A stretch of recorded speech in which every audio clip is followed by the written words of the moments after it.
Good morning. Back home, resuming my routine of morning walks back home from Carmel, Indiana, just north of Indianapolis, Carmel Swim Club, where we host our annual Gain Dryland Swimming Clinic. And wow, my head is spinning. A few thoughts I'll narrow down in a minute, but I just wanted to recognize three guys that I've worked with for quite a while, and Chris Webb, who's now taking over Gain Swimming and organizing it all, and then Chris Plum at Carmel Swim Club, and Ian Murray, and you look at both their clubs, top 5 clubs in the U.S., Olympians, you name it, but great people. And then the additional clinicians were Alonzo Freeman, who does the dryland for Sandpipers of Las Vegas, who had 3 kids, really. Well, no, 2 kids and a 20-year-old on the American Olympic team. And it was so cool seeing his interpretation of the system, how he's fine-tuned things for his situation. And then Tom Barton, who's a physio from Australia at Queensland Academy of Sport, and who I got to work with extensively in Singapore. Just a really bright guy who sees things a little bit differently. So our theme, just like the regular Gain theme, we usually unite them each year, was coloring outside the box, outside the lines. I'm sorry, not coloring outside the box. But somebody brought up a really cool point after my initial talk about that and said, sometimes you might want to use a different color. Like I had a duck as an example. And he said, well, what if you color the duck red?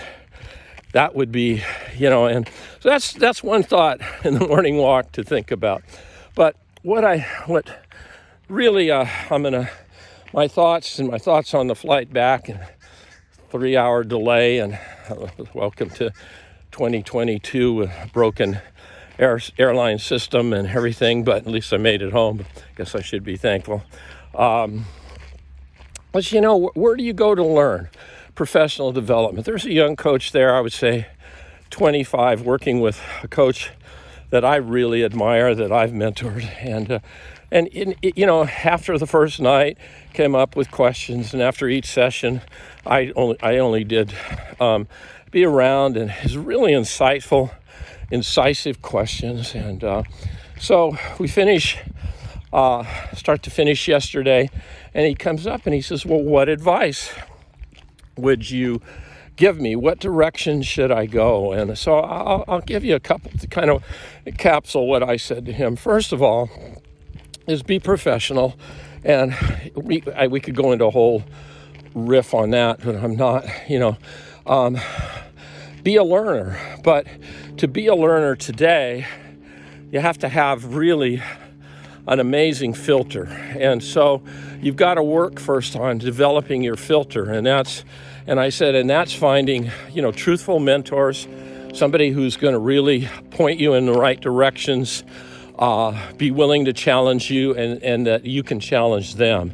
So, that overrides everything else, because there's no question that the where you can go to learn today is so different than 54 years ago when I was starting out. The video that's available, all of that, but you have to have a really good filter. And my second thing, and all of you that have followed me on various social media know me, I'm a reader. Read and learn, and read outside of swimming, outside of training. Read in the arts, read in management, read in psychology, read as much as you can. You're going to find, because we coach people, it all connects. It all connects back to being a better coach. You're just a better person. You're a better coach. And I think the last one is work on being yourself, putting your personality into it, and being you. Don't let other people. And this is a message back and forth with a couple of really world-renowned professionals I had this week, and on text messages, is be yourself, and define yourself, and have a good core philosophy and hold to those convictions. So, that's some thoughts of many. Halfway through my morning walk, my head is spinning because it was just such a electric atmosphere, and some of it, this is just a fact of life. Post-pandemic, it's so nice to be around people and people that were passionate and hungry to learn.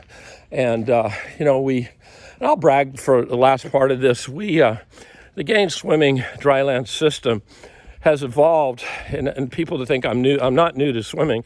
I've really worked parallel with swimming really since 1971, but in depth, in the 2000s. And we had 20% of the American Olympic team, men and women, use the Gaines system. And isn't it one of the Olympians, one of the boys from Carmel, was there. He went to I won't say what university, I won't say his name, and he's back training there at Carmel. He's 22 years old with his club team because he feels he needs the combination of the water and the dryland program that the Gaines Swimming provides in terms of more all-around athleticism. So those are some of my thoughts for the day. Have a wonderful day, and I may only be on 1 or 2 days this week.